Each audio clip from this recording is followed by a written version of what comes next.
Hello guys, welcome back to our channel. So today, before we move on to our vlog, I just would like to show you what Try Treat sent us for this month.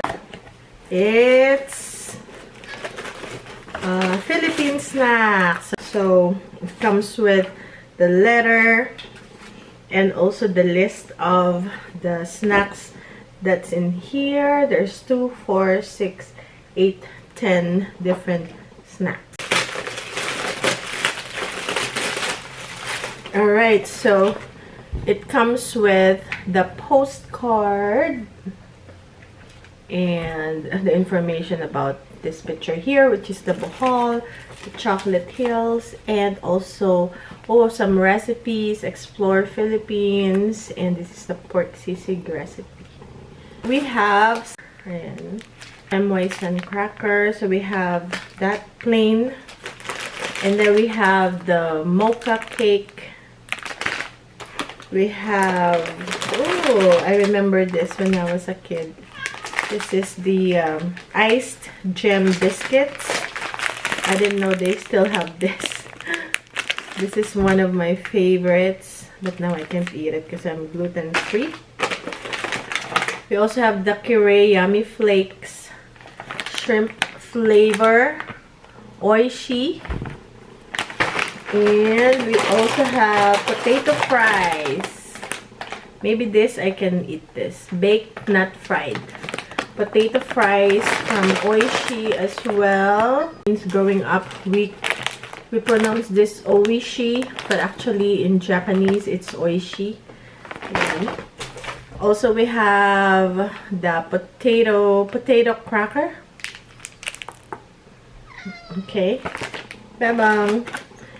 And potato cracker, this one is a different flavor, and then this one is the cheese flavor. So we have 2 different flavors of the potato cracker. We also have the pandan cake.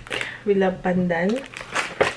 And the famous Oishi, most of these are from Oishi pillows. Oishi pillows. Yan, sarap.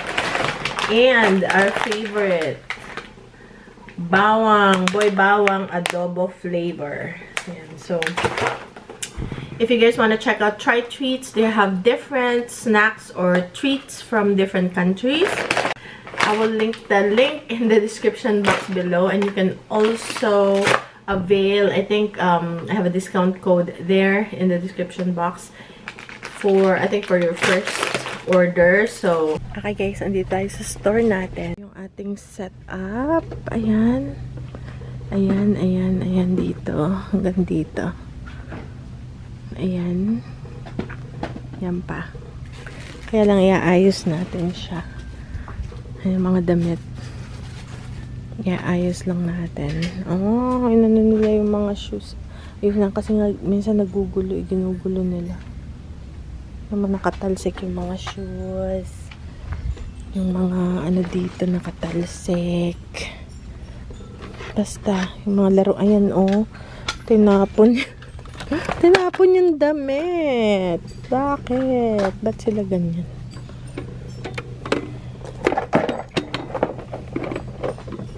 Okay guys, meron tayong uuwi. Itong mga boots na pambata, iuwi natin. Ayan. So, ayan, ito uwi natin. May nabenta tayong mga laruan.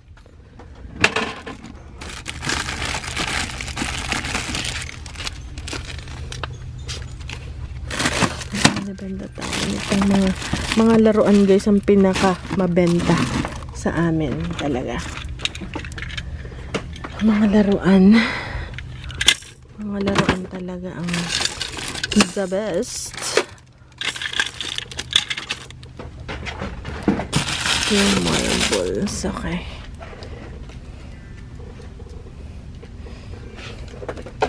Dino.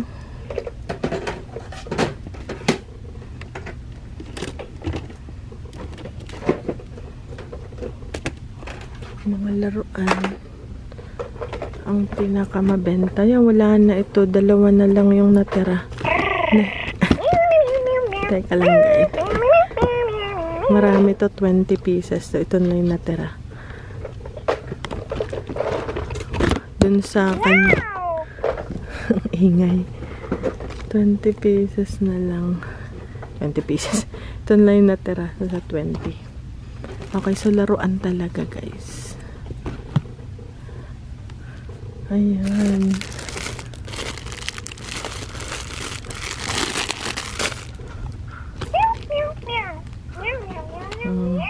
Ano dito?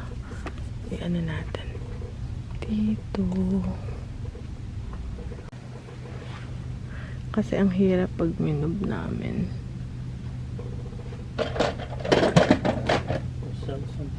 Yeah, we sold like a... So, okay guys, mag-set up muna tayo. Nalilito ako. Nalilito ako. Teka, wala akong mapagpatungan. Kasi magsasara na kaya nagmamadali kami. Ito kaya ilagay dito sa tindahan. Parang walang tao. Dito na lang ulit. Makikiano na lang tayo. Ito yung kapitbahay namin. Ito yung tinda nila. Ayan. So, mga tools. So, dito ko nalagay para... Okay. Para... So, yan. So, inaayos ko lang yung ating mga... Meron ako dyang mga iuuwi na mga damit. Dahil, ibebenta ko siya sa online. Tsaka sa ating live selling.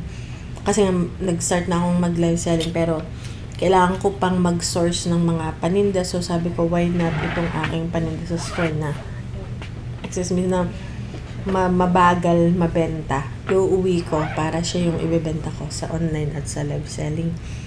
So, tatanggalin ko dito yung mga damit. Tapos, may dalhin akong mga damit na bago na ilalagay natin naman. Parang swap ng aking yung tatanggalin. Tapos, kailangan meron din akong ibabalik para puno yung ating tindahan. Yung mga damit naman na hindi mabenta sa online at sa live selling, siya naman yung ilalagay ko dito sa ating store. So, yan. Pati mga pambata, pati yung mga kalimitan pambabae dyan eh. Yung mga damit na nilalagay ko. So, kasi yun yung mga style na hindi na mabenta sa online at sa live selling. So, ngayon, kailangan ko mag-source ng mga items. So, meron ako dito sa acting store na nakuha ko talaga siya sa liquidation, sa pallet liquidation. So, pwede ko siyang isama from Target, halo-halo, Amazon, Walmart. So, pwede ko siyang gawin na parang galing sa pallet kasi galing sa pallet naman talaga yun, sa liquidation. So, ganun yung style na ginagawa natin. So, yan, buhay pa po yung ating store. Ano pa siya? Nandiyan pa. Kasi, akala no iba. Kasi hindi ko na nga napapakita sa vlog. Akala nila nasara na. Or, kasi, ano lang kami dyan eh. Twice a month na lang kami pumupunta at nagsiset up. Or minsan nga, pag may tinatapon ng mga minsan kasi yung mga customer na lalaglag, syempre, wala naman silang pakialam na ano. So, siyempre, nila dadamputin yun. Laging ganyan. Tuwing magbibisita kami, palagi minsan may mga laruan na nasa sahig nakasabog. So, wala namang pupulot kundi kami lang din. So, kailangan namin talagang pumunta. Dati, every week, no? Pero ngayon, sabi ko, every 2 weeks na lang. Kasi nakakapagod ding magtag. Busy na rin ako. Dami kong ginagawa. So, twice a month at least. Or minsan 3. Depende pag i-pick up ng cheque. So, yun. Sabi ko nga, bubuksan pa natin tong ating store. Hanggat kumikita pa tayo. Siyempre, pag yung wala ka nang kinikita, sara na lang kung wala ka nang kinikita, di ba? Pero, yung dahil siya nga ay may kinikita pa tayo, o di tuloy lang siya. At least meron tayong pang groceries, ganon. So, yan. Tsaka nakakaaliw and also sa mga bata, parang magkaroon sila ng idea na talaga yung iba-ibang klase ng pagkita gagawin mo. So, siguro, hopefully, may matutunan sila sa mga ginagawa namin. Siguro ngayon para sa kanila, kasi tuwing pupunta sila dyan, ay boring, ayokong pumunta. Pero, nag-stay sila, so nag-iikot-ikot sila dyan. Minsan may nakikita silang laruan na gusto nila. So, yun. So yun nga, akala na iba sarado na kasi nga hindi ko napapakita sa vlog kasi nga twice a week lang kami pumunta gaya ngayon. So mapapakita ko na to ulit sa sunod na balik namin. Minsan nga hindi ko na napapakita, hindi ko na nabablog kasi minsan magmamadali lang, minsan kalahating oras lang kami. Parang sasaglit lang kasi pupunta na rin sa city, ganun. So yun guys, so natutuwa naman ako na meron na kaming ganito na tindahan na from collaboration nandyan, especially yung mga review namin sa Amazon na hindi ko napapakita sa YouTube kasi for Amazon review lang yun, and also yung sa mga collaboration na hindi namin kailangan or personal items pati sa bahay, yung mga items na hindi naman namin kailangan na sa bahay, dyan namin dinadala yung mga old na mga plato or kahit brand new na mga gamit na binili na hindi naman pala namin kailangan, na hindi na magagamit, or minsan nag-arbitrage ako. Yun guys, arbitrage is pupunta ka sa mga, di ba, malimit kami pupunta sa Walmart, magtitingin kami doon ng mga clearance items, minsan 50 cents lang, tapos sabi ko, ay, hindi ko to mabenta sa online. So, dyan namin dadalhin. So, and nabibenta siya dyan. So, kaya gustong-gusto namin itong tindahan namin ito. Instead of mag-rent kami ng storage, at least mayroon na kaming pinaka-storage. And at the same time, kikita pa kami ng konti. So, kasi pag mag-rent ka din ako ng storage, $150, talagang every month pabayar mo. At least to, para ka na may storage, kumikita pa ka ng konti sa mga bagay na hindi mo na kailangan. Ayun guys, so yun lang. See you guys tomorrow.